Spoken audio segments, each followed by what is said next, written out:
Lo de la Unión Patriótica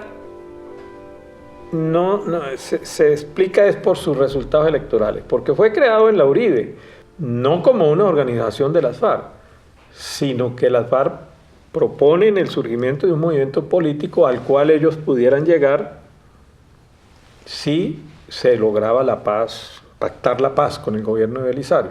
Pero inmediatamente se crea y comienza a actuar la Unión Patriótica, no se inicia el genocidio, no se inicia el exterminio. A pesar de que la Unión Patriótica comienza a llenar las plazas. Aquí se hace una gran manifestación pública en la Plaza de Bolívar que se llena totalmente. Incluso se anunciaba que ese día iba a aparecer allí Jacobo Arenas, que había sido propuesto por las FARC como precandidato a la presidencia. Todavía no surgía el nombre de Jaime Pardo Leal. Y aún así no pasó nada, no se respetó, digamos, el surgimiento de la Unión Patriótica. El problema viene después de las elecciones, en que la Unión Patriótica logra casi 15 congresistas. Para la época eso era de gran peso. Ahí es donde comienza. Y comienzan por asesinar a los congresistas. Los primeros congresistas que asesinan son Leonardo Posada, que fue dirigente de la Juventud Comunista. Él era representante de la Cámara por Santander en ese momento.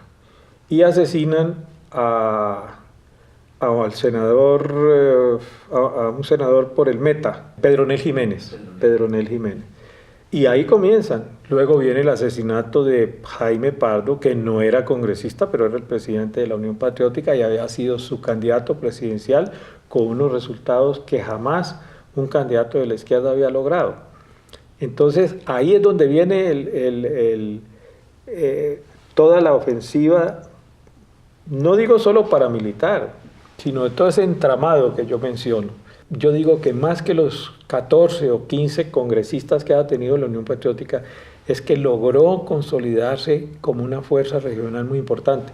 Mire el caso de Urabá. En Urabá, el eje bananero de 9 municipios gobernaba 7 la Unión Patriótica. No estamos hablando del 10% ni del 20%, sino de casi la mayoría de los municipios. Y los más importantes, Apartadó, por ejemplo, Chigorodó, Carepa, todos eran municipios gobernados por la Unión Patriótica. En el caso del Meta eran 7, 8 municipios, todos gobernados por el Meta, ¿no? Por la Unión Patriótica, no coaliciones de la Unión Patriótica como quizás ocurrió en otras partes, o en el caso de Antioquia también, de Santander.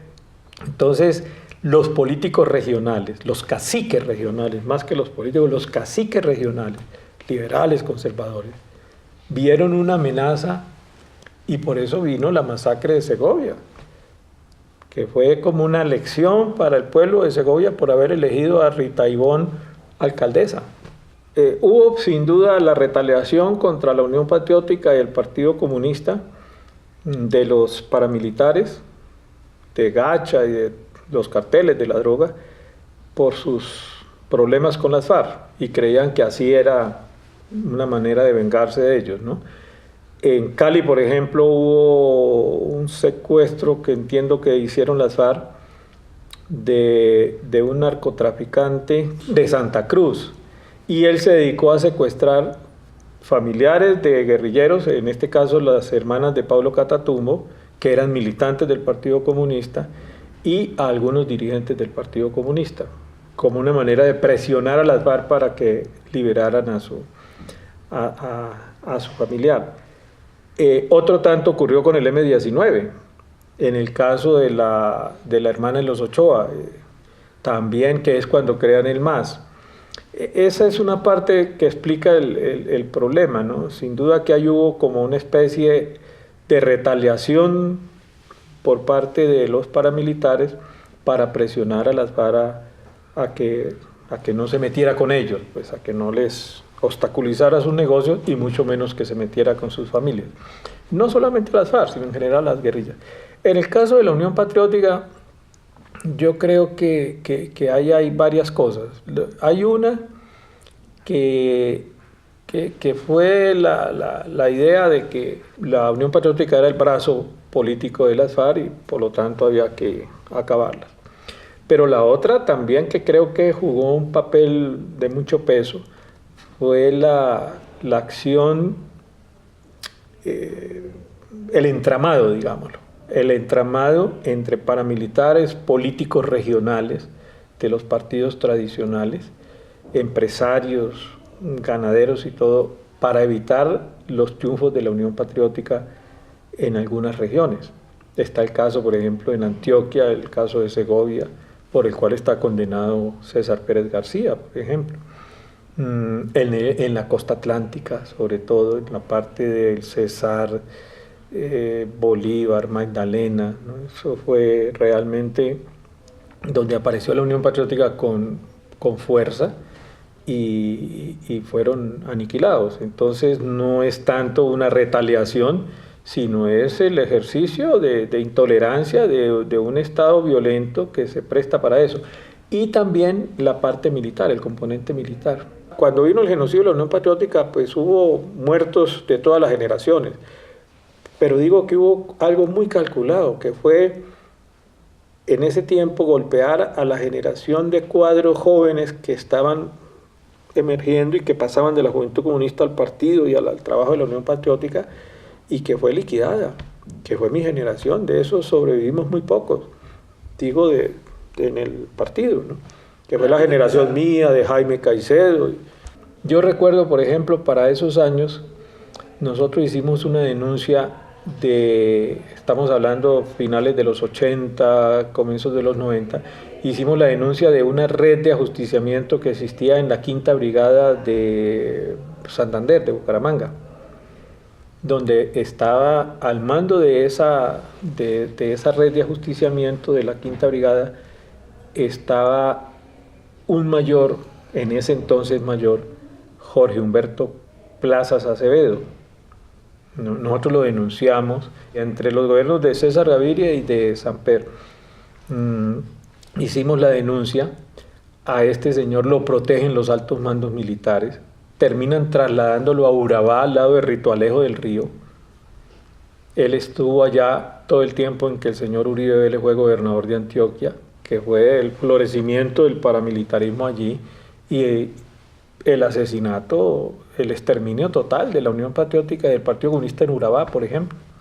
En Urabá, yo recuerdo cuando yo empecé como director de Voz, vendíamos en Urabá 10.000 ejemplares en toda la región de Urabá. Hoy día no se vende un solo periódico. Ay, del que lleve un periódico de Voz lo matan. Todavía hoy. Eso es tierra del paramilitarismo. Este Plaza Acevedo, después de allí, se lo lleva Ritualejo, se lo trae para Bogotá a la Brigada 11, creo que es la de acá, si no estoy mal. Y ahí lo tiene, y sigue haciendo lo mismo. A él incluso lo meten preso después. Hace el curso de ascenso y se convierte en coronel. Lo llevan a la 20 Brigada, que era la Brigada de Inteligencia que Samper cierra.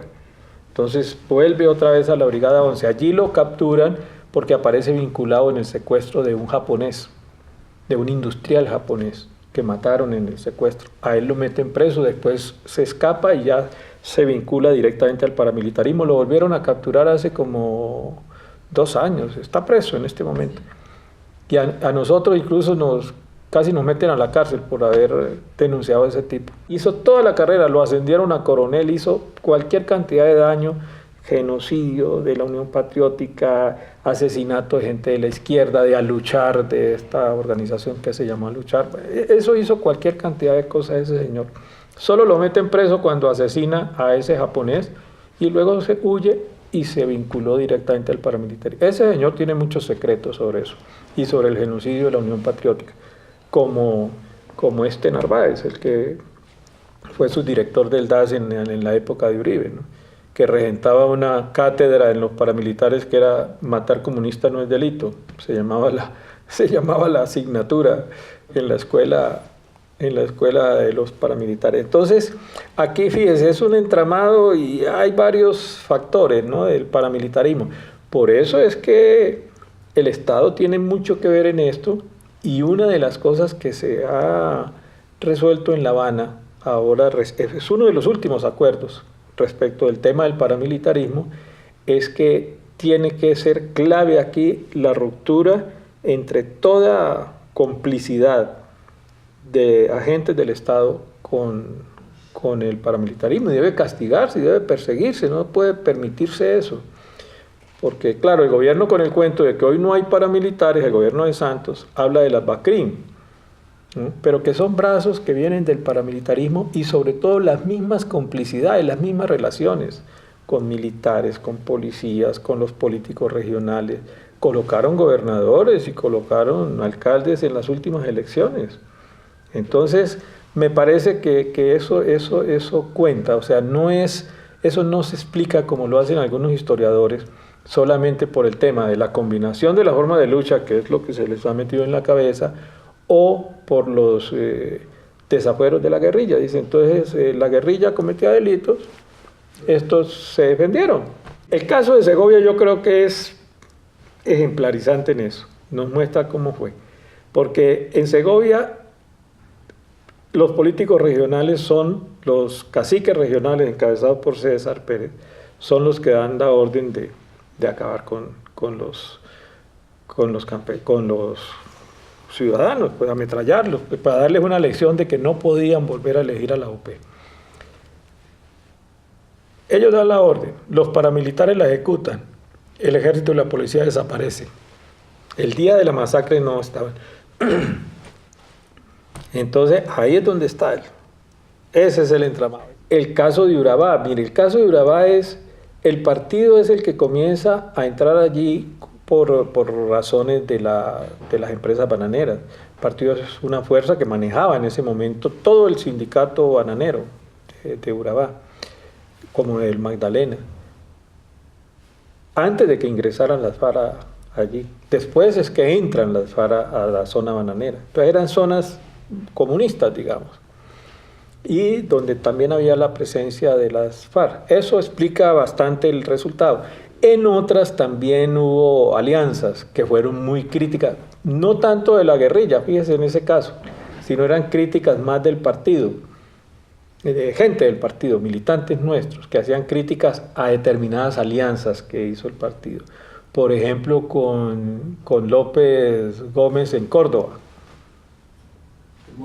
Edmundo López Gómez en Córdoba, por ejemplo. En el Huila, donde fue senador Alberto Rojas Puyo, que le hace la entrevista a María Isabel el domingo en El Tiempo.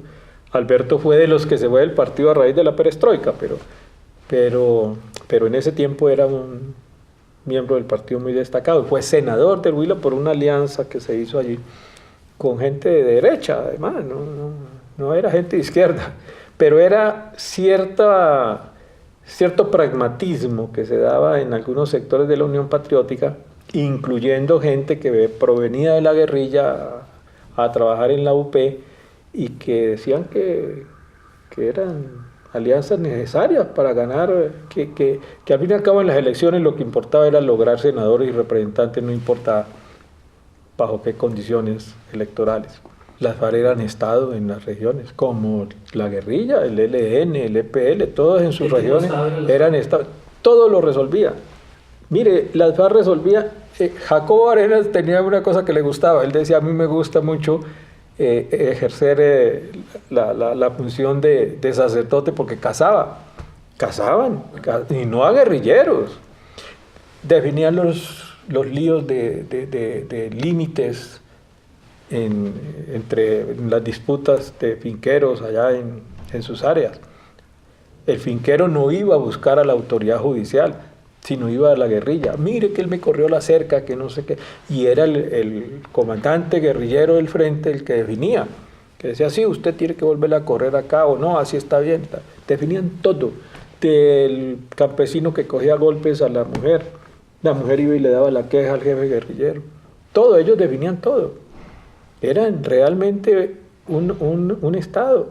Organizaban a la gente para construir la carretera rural, para que pudieran desplazarse. ¿Cobraban impuestos? No. Era lo único que no... O sea, el impuesto que cobraban era por la vía ilegal, de la extorsión y la cosa, el boleteo y eso. Pero no, al campesino no. Entonces fíjese que eso les hizo crear una base social y en la cual para esa gente el comandante guerrillero era la autoridad allá mayor, ¿no? Un gran respeto. ¿Qué ejércitos paramilitares colaboran en esa masacre? ¿Qué ganan? ¿Qué buscan? Porque ellos, y ese es el problema que yo veo todavía, fueron educados, fueron siempre, mantuvieron bajo esos conceptos de la seguridad nacional, del enemigo interno, de la lucha contra insurgente, entendida de que no era solo contra la guerrilla, sino contra todo lo que significara un apoyo al movimiento guerrillero. Y esos militares manejaron siempre, como lo manejan, el argumento de la combinación de la forma de lucha. Entonces, para ellos es tan responsable Marulanda, que era el comandante de las FARC, como Gilberto Vieira, que era el secretario general del Partido Comunista y que en su vida había disparado un arma, ¿no?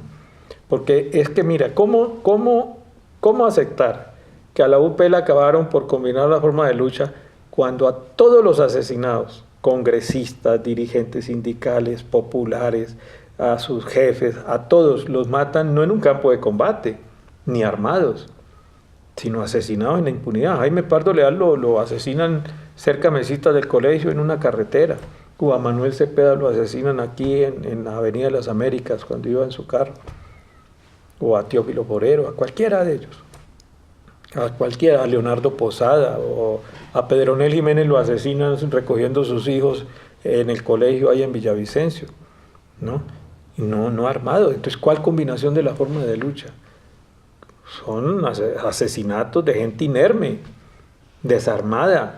Lo que ocurrió con la Unión Patriótica para nosotros fue realmente una cosa muy fuerte, porque empujó a la lucha armada a mucha gente nuestra, del Partido de la Juventud Comunista, desencantados, incluso con el partido. Ahí comenzaron nuestros problemas con las FARC, porque se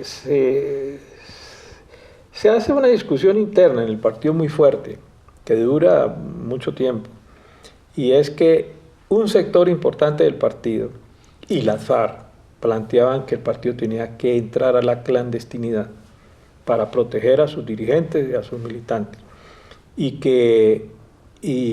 escoger el camino de las armas. O sea que dentro del concepto de formas de lucha, en ese momento la principal tenía que ser la lucha armada, para proteger a sus miembros, y en el entendido de que no había dejado el Estado colombiano otra vía para el triunfo revolucionario que la lucha armada. La mayoría del partido pues se opone a eso, y la mayoría del partido se mantiene en su forma tradicional, digámoslo. Elecciones, en los espacios políticos, sindicatos, organizaciones populares, pero de alguna manera el partido se ve bastante afectado por eso, por ese debate. De un lado, por los muertos, porque yo no sé, nunca se ha mirado exactamente una cifra, pero yo calculo que por lo menos el 90% de los 5.000 asesinados de la Unión Patriótica eran militantes comunistas, en todas sus instancias, desde dirigentes como Posada, como Teófilo Borero, como Cepeda, como el propio Pardo, Bernardo Jaramillo, que todos eran dirigentes del partido, al caso de Pepe Antequera, hasta los militantes del partido en varias regiones. Entonces, eso fue un golpe muy duro. Fuera de eso viene el golpe de la cantidad de cuadros nuestros, jóvenes sobre todo, que pues se decepcionan porque ellos querían que el partido se fuera para la lucha armada. Para ellos esa era su única alternativa, entonces deciden irse para la guerrilla. Estamos hablando de Cano, de Timochenko, estamos hablando de Paulo Catatumbo, de Andrés París, de Granda, que fue dirigente regional del partido aquí en Bogotá. Mucha gente, muchos dirigentes. Yo diría que la gran mayoría de los dirigentes de las FARC de hoy provienen de las filas del Partido de la Juventud Comunista. La gran mayoría provienen de ahí. porque hay un grupo anterior que lo hacen ya más por el auge de la lucha armada de los años 60, 70, que es el caso de Bateman, de Pizarro, de todos estos, ¿no? Pero hay otros que provienen ya salen por la Unión Patriótica, por el genocidio, y entonces dicen aquí ya no hay nada, el partido tiene una táctica suicida, ¿no? Y ahí viene. Y viene un tercer factor que también influye, ya no pues este tema paramilitar y eso, pero que influye en la debilidad del partido y en lo que podría ser problemas internos con las FARC, que es el tema de la perestroika, ¿no? Que también la intelectualidad, la gente ligada al arte, la cultura, algunos dirigentes obreros, porque hay quienes dicen, no, solo fue la intelectualidad, la pequeña burguesía, no sé qué. No, hubo también sindicalistas que se fueron.